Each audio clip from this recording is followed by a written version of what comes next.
वाल्मिक कराडची जवळच्या नातेवाईकांच्या नावानं परदेशामध्ये मोठी गुंतवणूक असल्याचं कळतंय।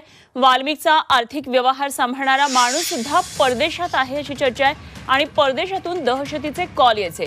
दहशतीसाठी वाल्मिक अमेरिकन मोबाईल नंबर वापरत असल्याचं पुढे आल्यानंतर आता या प्रकरणामध्ये आणखी एक धक्कादायक माहिती पुढे आली आहे। परदेशात वाल्मिकचा एक अत्यंत जवळचा रक्ताचा नातेवाईक राहत असल्याचं सीआयडीला आढळून आलंय आणि वाल्मिक कराडची जवळच्या नातेवाईकाच्या नावे विदेशामध्ये मोठी गुंतवणूक असल्याची माहिती सूत्रांनी दिली आहे। त्यामुळे 14 तारखेला वाल्मिकची कस्टडी मागताना विदेशात संपत्ती आहे का याबाबत चौकशी करायची असल्याचं सीआयडीने सांगितलं।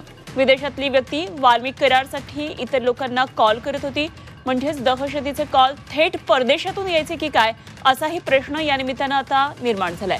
सोबतच वाल्मिकचा आर्थिक व्यवहार पाहणारा व्यक्ती देखील विदेशात जाऊन बसल्याची सूत्रांची माहिती आहे आणि त्यामुळे सीआयडी याचा शोध घेतेय। तर कराडची विदेशामध्ये काही संपत्ती आहे का याचाही आता शोध सुरू आहे।